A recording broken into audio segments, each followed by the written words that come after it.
Welcome everybody to the Preparing for the Baby-Friendly Hospital On-Site Assessment webinar today with our presenter Barbara O'Connor. I am Mary Elsner with the Illinois Chapter, American Academy of Pediatrics. I'm the director of the Baby-Friendly Hospital Technical Assistance Project. As you may know, the Illinois Chapter of the American Academy of Pediatrics, or ICAP, is an organization of approximately 2,300 pediatricians in Illinois. Our mission is to promote the right of all children to live happy, safe, and healthy lives and to ensure children receive quality medical care from pediatricians. The Baby Friendly Project is part of the Illinois Department of Public Health's We Choose Health initiative, which is made possible by funding from the Centers for Disease Control and Prevention. As part of the We Choose Health Baby Friendly Hospital Project, ICAP provides technical assistance to We Choose Health grantee communities and the local hospitals that are working to become baby-friendly designated. The manager of the Baby Friendly Hospital Project is Beth Seidel, who will now present the speaker. Thanks, Mary. We are very fortunate to have Barbara O'Connor presenting our webinar. This is a really unique opportunity for us to learn about the on-site baby-friendly assessment process from an experienced assessor. Barbara has been involved professionally in promoting breastfeeding and human lactation for the past 20 years. She has served as a local WIC coordinator, assessment manager for Baby Friendly USA, and national and international lactation educator. Currently, Barbara is working as faculty for the Healthy Children Project. Barbara co-authored the book, Maternal and Infant Assessment for Breastfeeding and Human Lactation, a Guide for the Practitioner, developed the Grandmother's Tea Project, and provided breastfeeding education for physicians in Latvia and Egypt. Barbara is a member of the Illinois State Breastfeeding Task Force and the United States Breastfeeding Committee.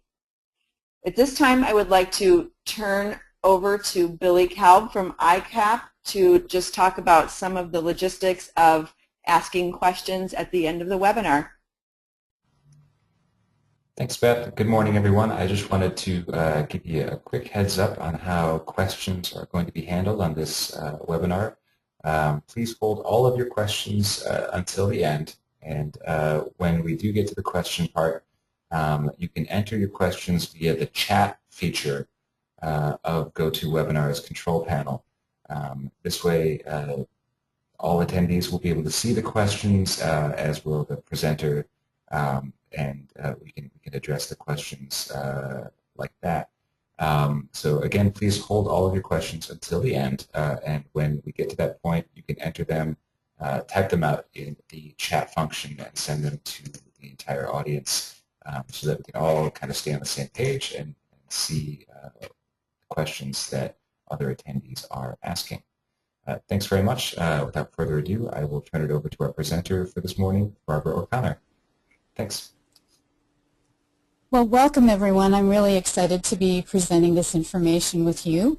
First of all, I want to say to all of you, congratulations for being on this webinar. No matter where you are in the process, even if you are just considering starting and beginning the 4D pathway with Baby Friendly USA, you're still light years ahead of so many hospitals in this country, and I have seen so many facilities work so hard to receive the designation that I know this is a tremendous effort for everyone. Practice change is not easy, and so no matter where you are in this process, I wanted to extend to each and every one of you my congratulations for beginning this pathway.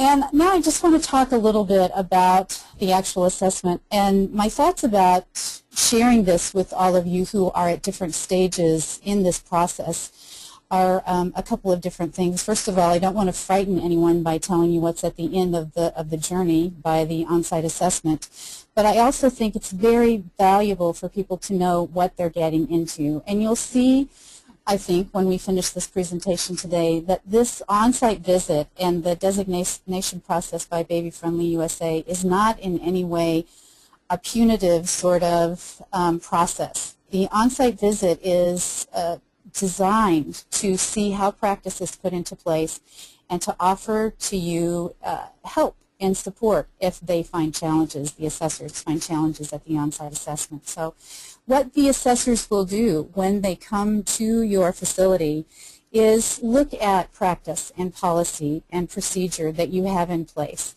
and make sure that it is practice that is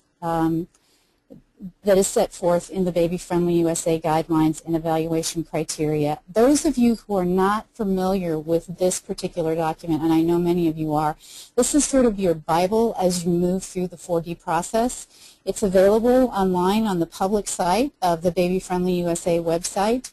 And so if you have not taken a look at it, please do so. Download it and read it carefully. It reads very easily, and it explains what is necessary in order to become a designated facility.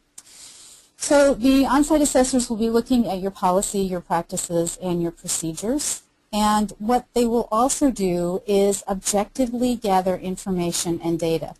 This information and data is gathered via interviews with staff and mothers, via observation of your practice while they're on site, and also via document review. And there will be specific documents that you are required to submit and have ready. We'll talk about those at the end of this presentation. When all of that information is gathered, the assessors then put together a report that is considered by the external review board at Baby Friendly USA. So the assessors do not decide whether you will be a designated site or not. That is done by the external review board. So it's necessary for the assessors during that on-site assessment to gather as much information as they possibly can and to make that information as objective as possible. Just want to talk a little bit about what the assessment team will look like. There will be 2 assessors who come from Baby Friendly. They usually come the evening before your site visit is scheduled, and they will be on site for approximately a day and a half. They'll fly out on the 3rd day, the afternoon or evening of the 3rd day. These assessors have been trained, and they follow very strict procedures that are directed by the Baby Friendly USA office. And they will be utilizing standard forms that are used in every hospital in the United States. So your facility will not have a unique assessment. It will be the standard assessment that's used everywhere in this country. I do want to let you know that they are restricted from providing you any results during the time that they're on site or any suggestions at the time of the assessment. So they feel really uncomfortable if you ask them those questions. I would just encourage you not to ask them, how are things going, or can you tell us anything about the assessment, because they will just absolutely have to say no to you.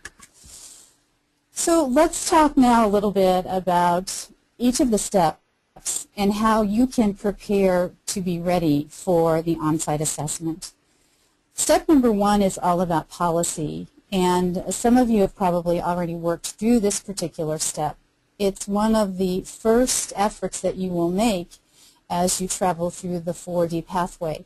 Writing a policy is extremely important to start off so that you can understand how you need to educate your staff. And having this policy written early on also gives Baby Friendly USA staff an opportunity to review your policy, which they will do for you, and make some suggestions about how you can improve that policy so that it meets the guidelines and evaluation criteria as set forth by Baby Friendly USA. So when the assessors come on site, the way that this will be assessed, the manner in which this will be assessed, is to ask you to submit your most recent policy. You'll probably be submitting that before the assessors actually come on site so that they can read this very carefully. And they will actually do the final evaluation of your policy. So there will be a preliminary evaluation done by the staff as you journey through the pathway, and then that final evaluation of your policy as the assessors are on site. This policy is what is used by the assessors to evaluate your practices as well. So if there is a discrepancy in policy and practice, that will be discussed in the report that is submitted to the external review board. This step is also assessed via staff interviews. So the staff will be asked what they know about the policy, specific questions about policy, and as well as the healthcare providers. So while you're working through this process, making sure that everyone becomes extremely knowledgeable about what's written in this policy is important in order for success at designation, and in order for your facility to be practicing the policies or the procedures that are set forth in your policy. So it's important in several degrees. And then the assessors will be observing practice and comparing that practice to the policy that you have written.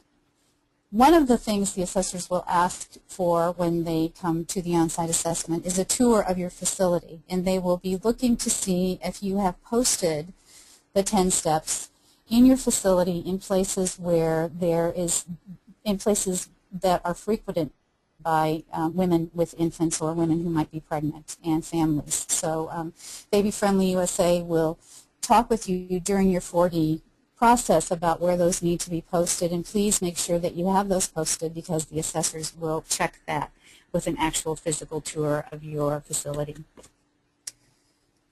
Step 2 is about training the staff. This is one of the biggest tasks, I think, in the baby-friendly process, is making sure that all of the staff and the care providers are educated.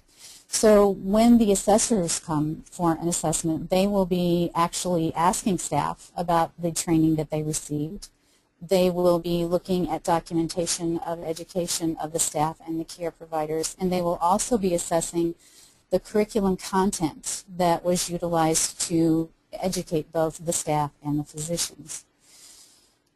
The assessors will want to make sure that your curriculum that you're using is including all of the 15 lessons that are set forth by the baby-friendly guidelines and evaluation criteria, as well as all of the subtopics that are associated with those lessons.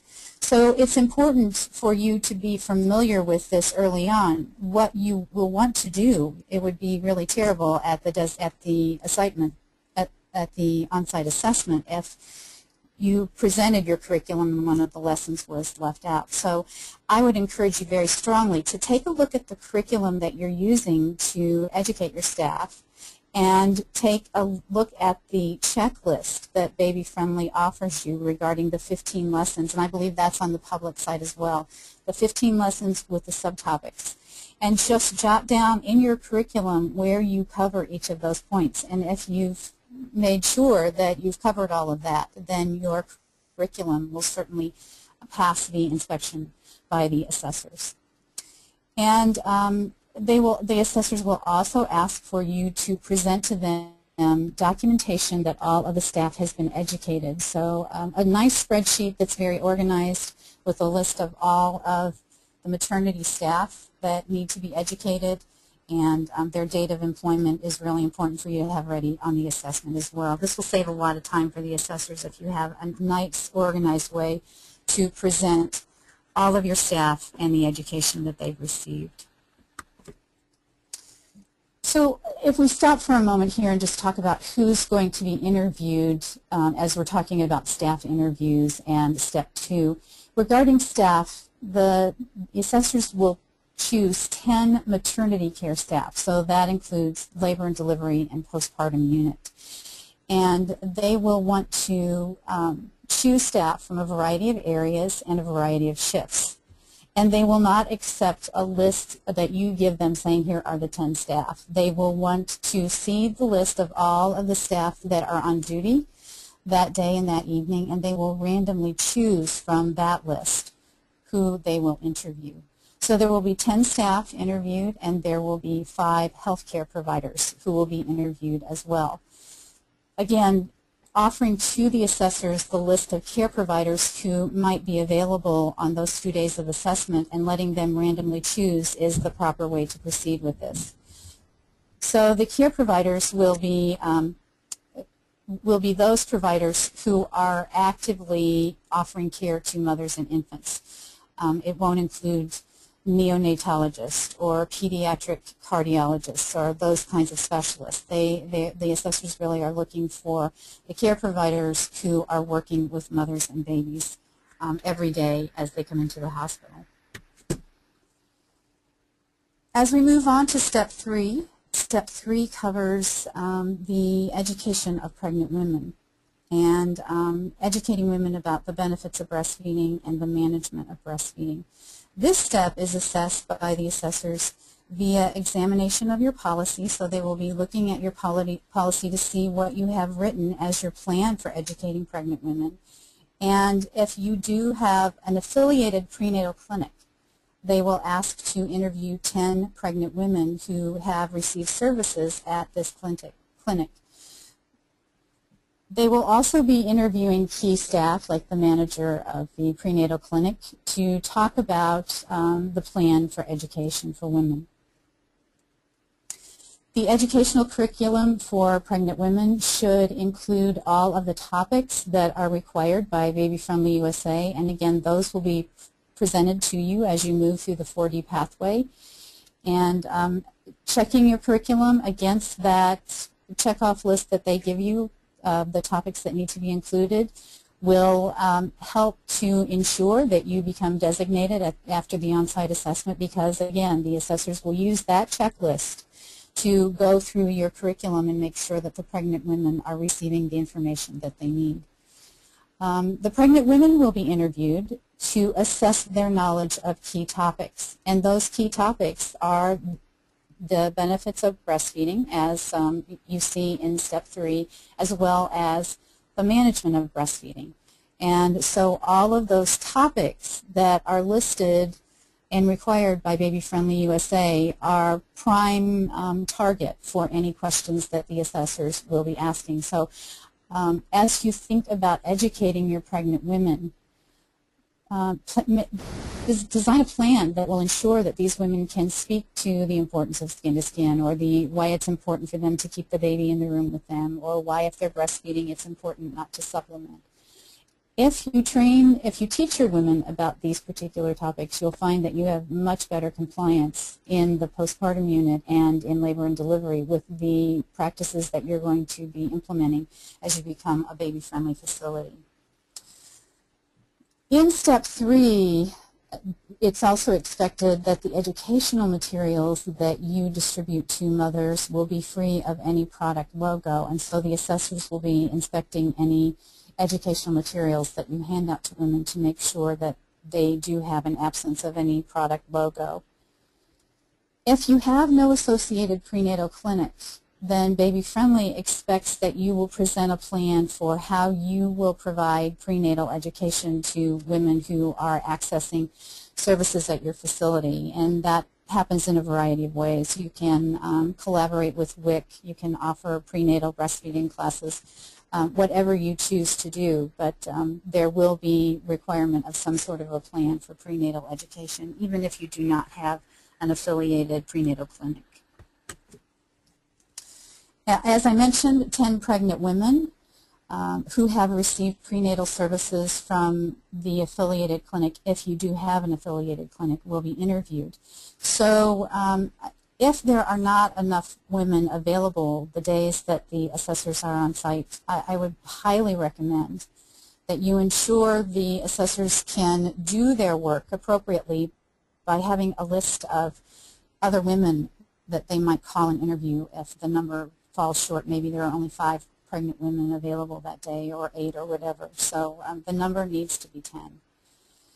And these women should be at least 32 weeks gestation or more, and they should have had more than one prenatal visit at the clinic. The assessors will be looking to see what educational information the women have received, and it wouldn't be fair to your facility to interview women who were just visiting the clinic for the first time. It wouldn't be at all fair to expect that these women would have knowledge about the benefits of breastfeeding and the practices that they're going to encounter in the facility by just having one visit. So just want to let you know that those are some of the characteristics you'll want to consider with the women that the assessors are interviewing. Step 4 is a crucial step in all of this process in the Baby Friendly Hospital Initiative. And Step 4 is one of the steps that really applies to each and every mother or pregnant woman that comes into your facility to give birth to her baby. This is all about skin to skin with mothers and babies, especially in that first hour or two after delivery. So the assessors are going to be looking at your practice via observation.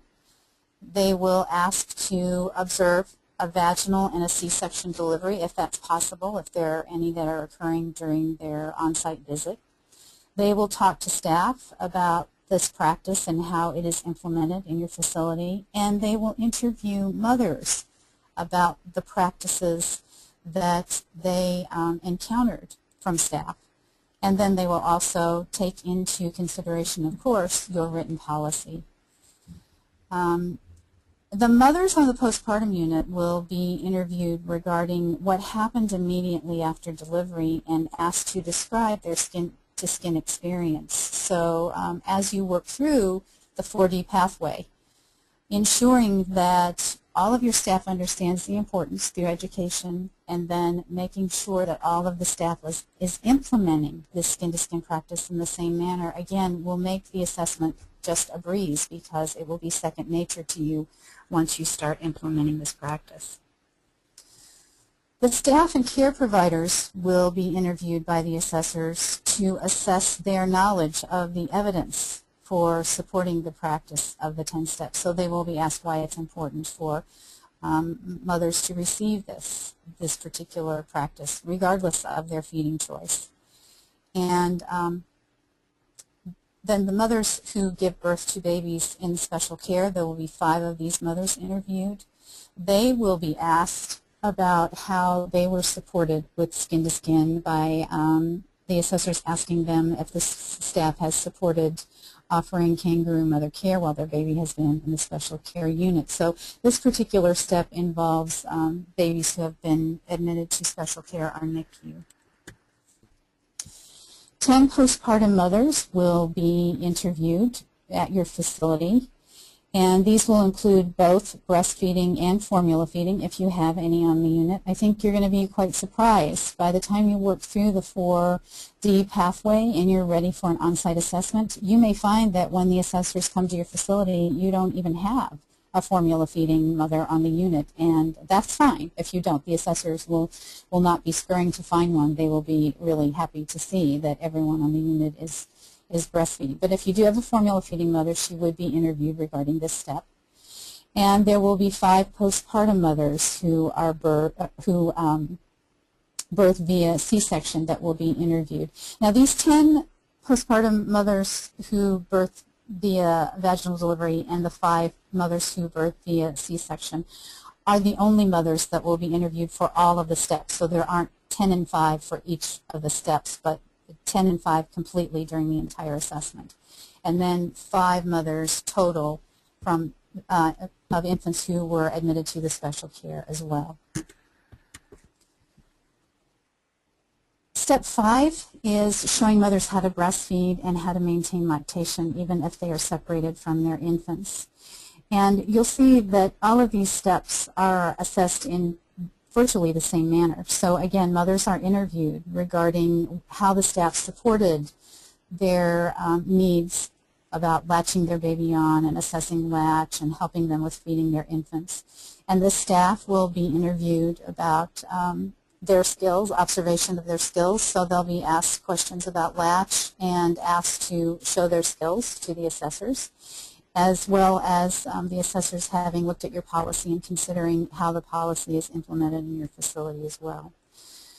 Breastfeeding postpartum women will be interviewed and observed breastfeeding their babies. So the assessors will go in and interview mothers into their rooms. They will watch them as they're breastfeeding their babies, and the staff will be asked to invite the mothers into the room when they're helping mothers breastfeed so that the assessors can actually assess and observe the staff utilizing their skills to help mothers latch babies on. Also involved in step 5 is teaching mothers manual expression. And again, this is, in my experience with manual expression, this is one of the tricky skills that staff sometimes is reluctant to take on and to teach mothers. So those of you who are educators in your facility and supporting your staff, I would encourage you to interview your staff about how they feel about this and help to make them feel really comfortable. It's an essential part of the assessment. If the staff is unable to successfully show to the assessors and demonstrate that they can teach mothers how to manually express their milk, you will not be designated as a baby-friendly facility. So if you find that your staff is reluctant in this particular area, please make sure that you give them lots of support and make them feel confident in their skills in teaching mothers manual expression. So the breastfeeding postpartum mothers will be asked what the staff taught them, and then the staff will be interviewed about manual expression and also observed regarding how they educate mothers about manual expression. The mothers who have babies in special care are also part of this step because they are separated from their babies. And so now the facility's ability to support the mother who's separated from her baby will be investigated by the assessors. So they will look at the policy written about how the staff is to support these mothers. They will interview mothers to ask them how they were supported, and they will ask staff how they practice this support when mothers are separated from their babies. If a mother is formula feeding, in this particular case regarding step 5, they will be interviewed regarding how they were taught to appropriately mix and store and feed their baby's formula. So this is, again, one of the steps where the formula feeding mothers will be part of the interviews as well. Step 6 is all about supplementation for breastfeeding babies. And again, assessed very much like the other steps. So mothers will be interviewed regarding whether their babies were exclusively breastfed or not. And if their babies were not exclusively breastfed, then the assessors will be asking about the supplementation, how it was given, when it was given, why it was given, and so on. The staff will be asked about supplementation and what they know about the hazards or the risks of supplementing breastfed babies, how they support mothers who maybe ask for a supplementation. And then there will be examination of the supplement policy. It's really very crucial that a policy is written and communicated to all of the healthcare providers as well as the nursing staff regarding supplementation of breastfed babies. And the assessors will really scrutinize that particular policy and make sure that it is based in the current evidence. Then formula feeding mothers will be included in this step 2, because we will be asking the mothers if they were educated about the possible negative consequences of formula feeding to make sure that they have made an informed decision regarding the feeding of their infant. We've already talked a little bit about staff. They'll be interviewed regarding their knowledge of the risks of formula feeding as well as the importance of exclusivity of breast milk feeding. In the case of supplementation, medical records will be reviewed. I just want to make a little note here to you all about medical review of medical records. The assessors do not come to the facility and do a chart review as just a general chart review as part of the assessment. The only time the assessors would be looking at a medical record is in the case where there perhaps was a supplementation and they're looking for the documentation for the reason why, the medical order, and the education given to the mother. Or if they find that the mother is reporting practice that she encountered that differs from what policy dictates. And so in that case, they would look at a chart review to see if there's an explanation why practice and policy don't coincide. So there is no general chart review at the on-site assessment. Embedded in step 6 is support for the International Code of the Marketing of Breast Milk Substitutes. And so, of course, you all probably know that it's expected you will not be giving out free formula or free discharge bags from the formula companies. Anything with company logo would not be appropriate to be distributed to mothers at a baby-friendly facility. They will also be looking at educational materials, the assessors will, that are handed out to mothers on the unit and making sure that they are free of product logo. Now, please note that it says product logo. It's not just formula logo that they will be noting. They will also be looking for logos from any company like Gerber or Medela or other companies. Educational information that's distributed to mothers should come from a reputable source, and so it's encouraged that facilities write their own educational material or take something from a university or an organization like the AAP rather than from a manufacturer. During the assessment of Step 6, the purchase of formula by the facility will be assessed as well, and so it will be required that the purchasing agent or someone from purchasing who can speak to the purchasing of formula will be available for a very short interview from the assessors, because you must, at your on-site assessment, show that you have been purchasing formula for the last 3 months prior to the assessment. And I just want to share a little bit of my experience with you here. I have been at on-site assessments where the leaders of the Baby Friendly initiative in the hospital believe and have been told that they're paying for formula, and when we get to the on-site assessment, we have no proof of purchase of formula. The purchasing department actually has not yet been purchasing the formula, and that would withhold your designation. So for those of you who are organizing the assessment, please make sure that those documents are there and that your facility has been purchasing formula for the required amount of time. The assessment of Step 7, which is rooming in, will be assessed or will be examined just like all the other steps. Mother interviews. Mothers will be asked about where their babies were during their hospital stay. When did the rooming in begin? And did it begin immediately after delivery? Has it been 24 hours? And it's expected that as you're moving through the 4D pathway, you will be training your staff to do all of the procedures that are necessary for babies in the mother's room, bathing the baby, doing the examinations in the mother's room. This is a key prime time to really teach your moms about the care of their babies by assessing the babies in the room. And it encourages the mother then to understand that it's important for her to keep her baby close to her as well. So again, Step 7 applies to all mothers regardless of feeding choice. So the assessors will be interviewing both breastfeeding and formula feeding mothers for this particular step.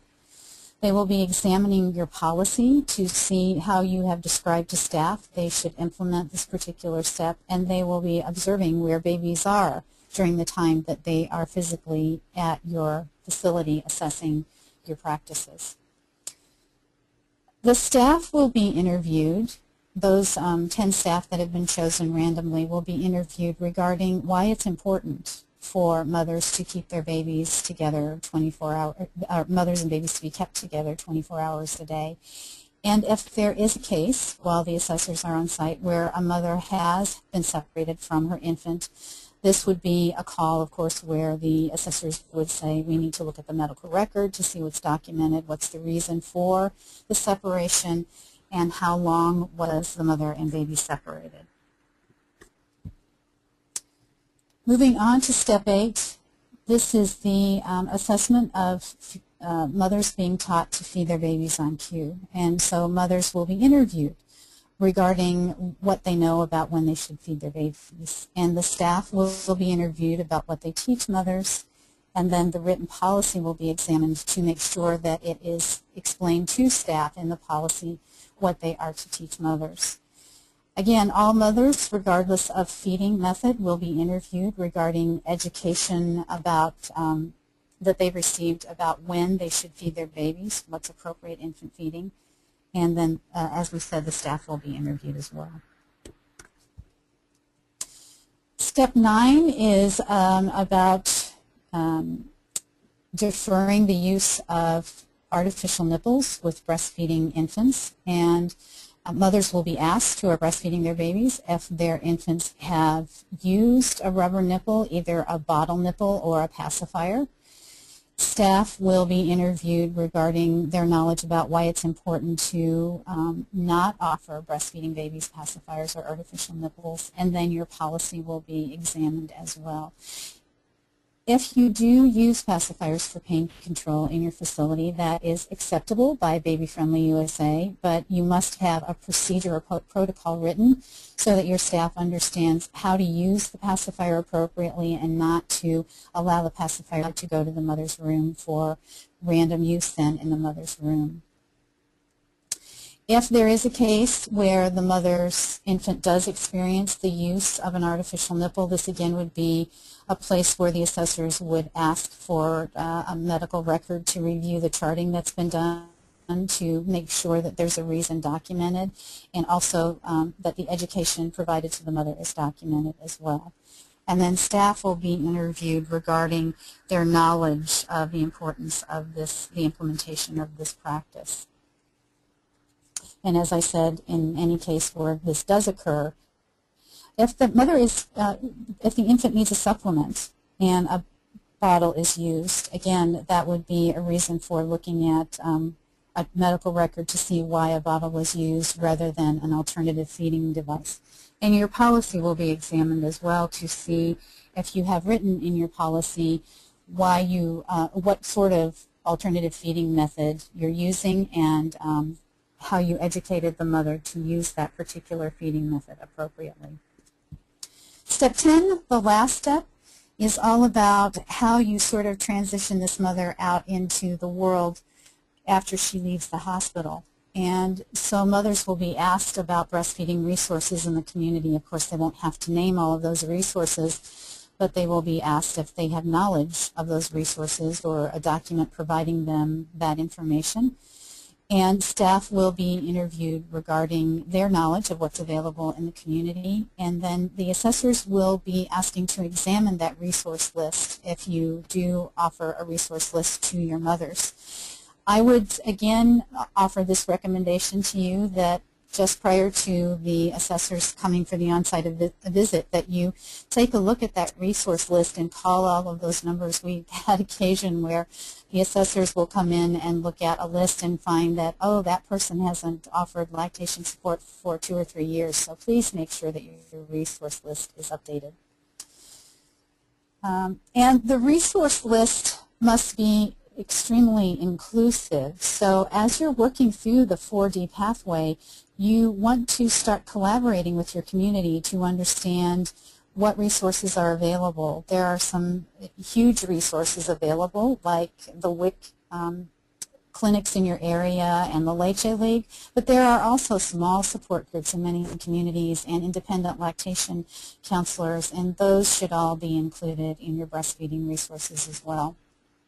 The assessors during examination of Step 10 will also examine your follow-up plan for supportive breastfeeding mothers, and there are parameters in the guidelines and evaluation criteria for you to follow regarding how soon mothers should be encouraged to make an appointment with their pediatrician to make sure that the babies are appropriately followed up. So this is a very quick, brief travel through that assessment of the 10 steps. And so now I just want to talk a little bit about how to prepare for that on-site visit. What will happen as you get closer, some of you may actually have experienced this already, as you get closer to the on-site assessment, you will be asked by Baby Friendly to schedule a readiness interview. And this is a pretty lengthy interview that someone on the staff at Baby Friendly will discuss with you over the phone. You will be invited to offer several people to be involved in this particular call. It probably will take around an hour because they will go through each one of the steps asking you what percentage of your mothers experience things like rooming in and skin-to-skin immediately after delivery and so on. So it's really crucial that you understand where you are as far as staff practice and implementation of the policy. So we would suggest that you go through a chart review perhaps or interview moms on your floor to give you some idea of where you think you are prior to that readiness assessment. And then this will give you an opportunity to discover some of the challenges that you may uncover with the staff from Baby Friendly, so they might give you some tips about how to overcome those challenges. And you want to make sure that your staff is prepared as possible before that on-site assessment, because it's really deflating if there is a challenge discovered during the on-site assessment. And so making sure that staff is practicing according to the guidelines and evaluation criteria before the assessment is really, really beneficial. It's also costly to have the assessors come out several times to assess your facility, so making sure that you succeed at that first time is beneficial for the financial department of your facility. I would also encourage you to interview your staff to understand what kind of knowledge they've gleaned from the education that's been provided to them. I know that many facilities are choosing to do online education for their staff because it's beneficial regarding monetary costs as well as time costs. But sometimes that online education isn't the most effective in changing practice and helping your staff understand the current evidence basis for the practices, these best practices that are being required by them. So figure out where your staff is regarding knowledge of these 10 steps prior to that on-site assessment as well. You'll, after the long interview, then you'll set a date for your on-site physical assessment. And I would encourage you to have all the necessary documents prepared and readily available for examination at the on-site assessment. So those documents include things like the record of the staff education, the names of the staff and the education that they've completed, your prenatal education curriculum, your postpartum education curriculum, the curriculum that has been utilized to train the staff, and any documents that you hand out to mothers regarding breastfeeding education will be asked for as well. Your policy and all the supporting protocols and procedures will be asked to be available for assessment. So just knowing that you need to collect all of those things and have them readily available will actually save quite a bit of time rather than scurrying and looking for those documents as the assessors are on site. If your staff is small, and I have been at facilities that have a very, very small maternity staff, that perhaps when the assessors are then actually at the physical assessment, maybe only 5 of the staff are actually available for assessment, we would encourage you to make arrangements for additional staff to come in for an interview. The interview takes only about 15 minutes, so if staff who are perhaps off on that day at a small facility would come in for an interview so that the number could be raised to 10. That's really crucial. And always prepare for low census. It just seems we have a little joke as baby-friendly assessors that the day that we walk into a facility is the day that all mothers decide they're not going to deliver babies. And we've often walked into a facility where the census is so low that the facility has to make other preparations. Those other preparations would be to have a list of mothers that would be available to come in and be interviewed that have just delivered in the past few weeks, or would be available via a phone interview. And I would say that even if you think you're going to be pretty sure you have mothers available, please still have some names available for the assessors, because it's possible that you will have a really low census. Same in the instance of mothers who are at women who are at the prenatal clinic. Have a few extra moms just in case the census is low.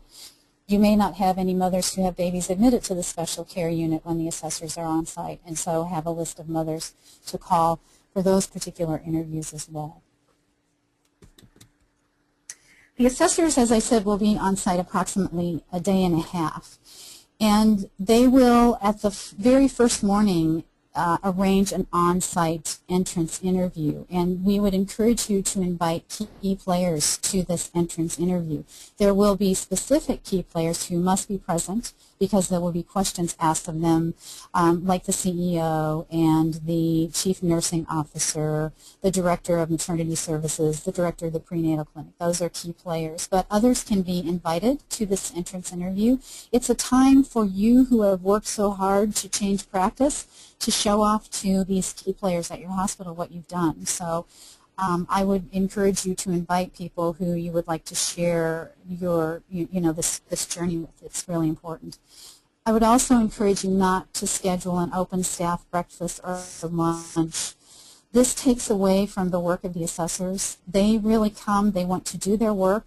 They will often work right through their dinner and their lunch, so please do not expect that they will partake in long presentations from your facility or lunch and dinner with staff. It cuts away from their work time. They have a lot of tasks that must be completed in this day and a half. The assessors will come early in the morning on the first day. They may schedule their entrance interview for 7:30, 8 o'clock in the morning, and they will stay until maybe 8 o'clock that evening because they'll want to be interviewing evening staff as well as day shift. We would encourage you also to create a tentative agenda when the assessors come. Baby Friendly will help you with this as you get closer to the time. They will help you with a lot of this process as you get closer to the time of the on-site assessment. So having an agenda, you'll have 2 assessors, so that means that they will be able to interview simultaneously different individuals. Having 2 rooms, private rooms where the assessors can interview is really important. The assessors will interview without any other staff present when they're interviewing particular staff members. They will also interview without any other staff present when they're interviewing mothers. So if you're aware of that, it just makes the whole situation more comfortable so that you don't stand in the interview and expect that you're going to be able to stay there as a staff member. They will ask that all staff leave the room. Each assessor should be offered a guide from the facility for the entire on-site assessment. They will expect that someone will be moving with them through the facility and also be able to assist them if they do need to access electronic medical records. So be aware of that. And translators should be readily accessible for both the mothers in the prenatal clinic and the mothers on the postpartum unit. The translator cannot be someone who is employed by these units, however. It should be just a general translator for the entire hospital. Phone translation is appropriate as well. Please do not schedule additional interviews. So if you have an expert researcher who works at your facility, it's wonderful that you have that, but the assessors are looking to interview healthcare providers and staff that are working daily with the mothers, and they will not have time to do extra interviews. So please follow the guidelines that will be set forth for you by Baby Friendly USA regarding who needs to be interviewed. And those are people like general practitioners, pediatricians, obstetricians, nurse, midwives, and so on. And as we said, have 2 separate private rooms for the staff for the assessors to conduct the staff interviews. Although you might have the intention of offering to the assessors a gift, a sort of thank you little gift, the assessors are not able to take any gifts from you at all. Again, it becomes a very uncomfortable situation when the assessors have to deny those gifts from you, so please don't even offer anything to them. And refrain, again, from asking the assessors how the assessment is going because they cannot tell you anything. The External Review Board makes the decision about whether your facility will be designated. Do not expect that at the end of the assessment, the assessors will do a wrap-up conference with your staff or give you any results regarding how the assessment went. Please be patient for the receipt of your assessment results. Baby Friendly will notify you as soon as they have gotten the information from the External Review Board whether or not your facility has been designated. If designation is achieved, please make this a very, very huge celebration. Each and every one of you involved in this process has put forth a lot of effort, and so you all need to be celebrated. It's a huge PR celebration for your facility, too, so take advantage of that. Invite key people from your community to come and celebrate with you, and invite the newspaper and the radio stations. If designation is postponed, if a challenge is found, we would encourage you also to celebrate with your staff. Celebrate all of those steps that you passed that were found to be acceptable, and then make a plan based on the suggestions from the External Review Board about how to rectify the challenge that has been discovered. because Baby Friendly wants you to receive this designation, and they will offer to you another assessment in the future of just that particular step that was challenged, that was found to be challenged at your facility. So it doesn't mean that there isn't a chance for you to achieve designation if you don't pass the first on-site assessment. It just means that there needs to be a bit more work in the review of practices. Remember that the ultimate goal of all of this is to implement in your facility current evidence-based practice that are good for all mothers and babies. And I can tell you that each and every one of these steps has a load of information and evidence behind it, current evidence to support each of these steps. So I see that we have just about maybe 10 minutes or so for questions, and so I would like to open it up for questions. And Billy, would you review with the participants how they might submit a question? Absolutely. So on your GoToWebinar control panel on the side of your screen, there should be a box for chat, and you can enter your questions into that field. Just type them out and click send. Make sure you send to all, entire audience, and not just the organizers or presenters. Send it to all, entire audience, and just type them out in that box. While we're waiting for some questions, this is Beth. Barbara, I do have a question about skin to skin.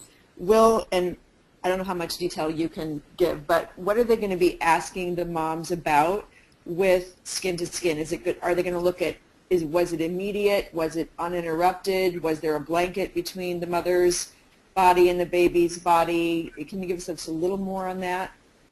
Sure, I can certainly do that, Beth. And so the interview with the mother is to examine how the practice was implemented. So all of that would be asked. They will be asked to describe their skin-to-skin experience and when did it start and how long did it last. And was your baby actually skin-to-skin with you? And was there any interruption at all? Did they take the baby away for a minute for an assessment and bring the baby back? And all of the criteria and the guidelines that are in that little booklet the Baby Friendly gives to you that you must meet are questions that will be asked of the mother to ensure that the practice is implemented to the highest standard. Did that answer your question? Yeah. Go ahead. If you were to describe the gold standard for what those moments after birth would look like, how would you describe that? Sure. So the gold standard would be baby is born and immediately placed skin to skin with mother. Dried while skin to skin with mother, a warm blanket placed over that mother and baby, and then the baby is not taken away from that mother, if this is a breastfeeding mother, until the first feeding has been completed. And when that occurs is to be designated by the baby. So at the end of the first hour, the staff shouldn't be putting the baby to breast, but the mother should report that, oh, my baby started showing feeding cues and looked interested and moved over and latched on. So we're looking for the self-attachment piece. We're looking for no interruption, no move the baby over and weighing the baby. So there's no interruption. All of those standard procedures, assessments, injections, all of those kinds of things can be done skin to skin with mom. There's no need to take the baby away for any of those things. In the case of a C-section, we're looking to see that this starts as quickly as possible. And again, that it's practiced the same way, that there's no interruption until the completion of the first breastfeeding for that breastfed baby. If mothers are formula feeding, if they choose to formula feed, then an hour of uninterrupted skin-to-skin is expected. So in that golden standard, you would see the mother and baby placed skin-to-skin immediately, the baby not taken away from the mother, and the staff will be standing next to the mother, explaining to the mother, oh, look, your baby's showing feeding cues. Now what your baby's going to do is latch on. The baby self-attaches. The baby nurses. The mother and the baby fall asleep or get very sleepy. The feeding is ended, and then other, if there needs to be a separation, it can occur then. But if there's no need for separation, mother and baby remain skin to skin for as long as the mother chooses. So the first question that I see here is how much time do they spend in the ancillary departments? Is there a number of interviews that they need to complete? No, ancillary departments are not interviewed unless there would be a particular question with some sort of practice.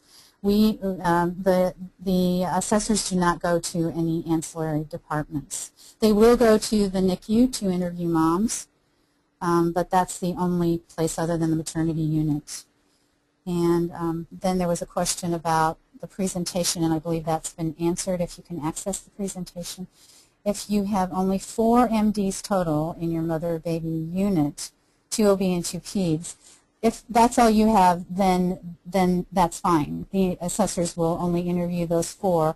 Remember that the statistics are based on percentages. So the smaller number, the denominator, like 4, that just makes it a little more difficult to achieve the goal of 80%, which is most of the goal for all of the steps. In cases where you absolutely cannot get the number 10 or the number 5, the assessors will move forward with that, but it is in your favor to have the denominator that they request. So you said no products with logos. So what we're talking, products with logos, I was talking about educational material with product logo. So if you're passing out to pregnant women or to mothers on the postpartum unit educational materials, let's say you're giving them a handout about mastitis, and it has product logo on the bottom of it. Maybe it's coming from Medela. The assessors will discuss that with you and discuss that with the external review board in their report as well. And it will be encouraged that you do not distribute to any of your mothers educational materials from any manufacturer, but that they come from a credible educational source. And let's see, there's another question down here. Most of the education materials we use are generated within your hospital, okay? However, we do use pumping logs from Medela for baby-friendly. So you would not fail because you have a pumping log from Medela.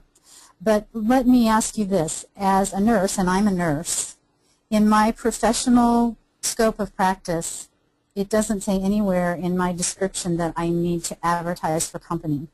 And when I hand out any kind of material that has a manufacturer logo on it, the way that I interpret that myself is that I'm advertising for that company.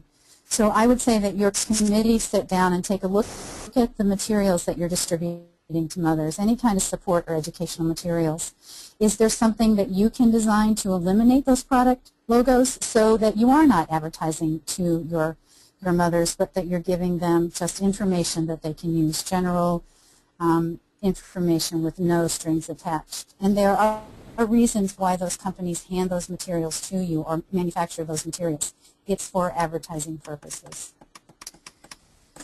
If our practice includes giving a woman a manual breast pump prior to discharge, will this cause a problem since they have? No, if you're giving the mother equipment, that's a different situation. We're talking about educational material specifically with product logo. So it's not the product itself.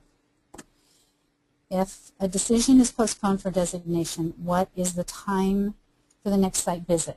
That's determined by your facility. So it depends on what the challenge is. If it's a small challenge that you can rectify and be ready to be reassessed in 3 months or whatever time frame, Baby Friendly is fine with that, as long as they can get the assessors together, a team of assessors to come that quickly to revisit your site.